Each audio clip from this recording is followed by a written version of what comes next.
So this one's in terms of parents. So use parents as your kind of lens for this one. And this one feels particularly important to me because I am a mama and I know what I am going to expect from my child's parent, no, child's teacher one day. And so I think it can be really telling for a parent what a teacher knows about, a particular child through these types of conversations. And the thing about it is, it's very accessible. IREADY makes these conversations very accessible and makes you look like an expert just by going to take a minute to look at the report. So I'll show you. You're going to go to Reports, Student, and then over here on the drop down where it says for families, okay, I'm going to click, see here, Anna Norman. And in this case, I would kind of talk a parent through and say, hey, your child made a 479, and parents aren't going to know the significance of that. So you may want to say on grade level. So in this case, she's I think fourth grade, yes.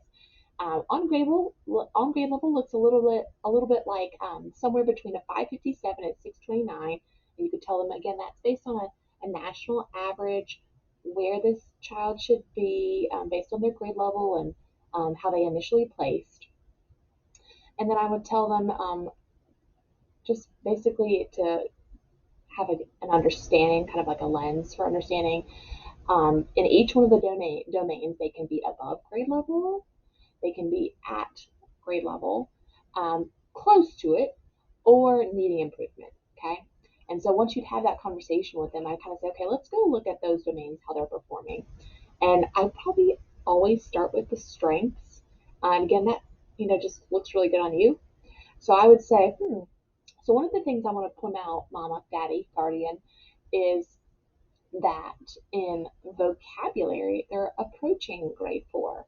And that's pretty positive in phonics and high frequency words. Again, kind of some important vocabulary they've tested out. And so these are some strengths that I'm going to utilize in order to support your child. And I want to tell you that one of the areas that I've noticed that they have the greatest need in is within informational text. And, one of the really difficult battles with informational text oftentimes is critical vocabulary. So I'm going to be using that strength that they have to really support this. And I would go ahead and at that point kind of say, hey, here's some next steps based on what they performed lowest on, which in this case was informational text. And I might say, so I want you to know this is what I'm doing to support your child.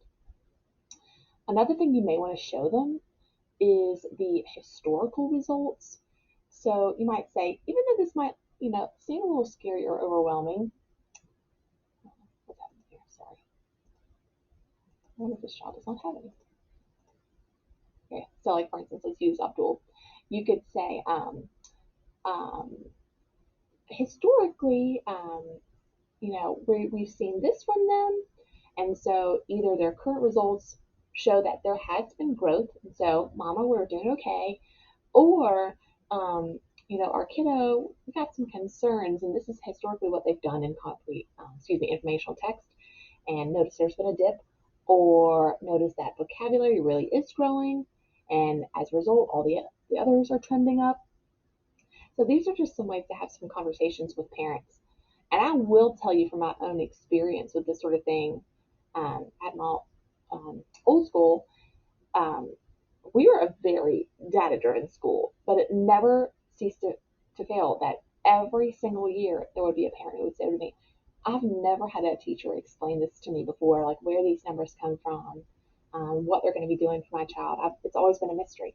And so I think they're really important to have. And I've never heard a parent go, you know, I don't think, you know, this really tells about my child or whatever. Sometimes it's kind of just like, it is what it is.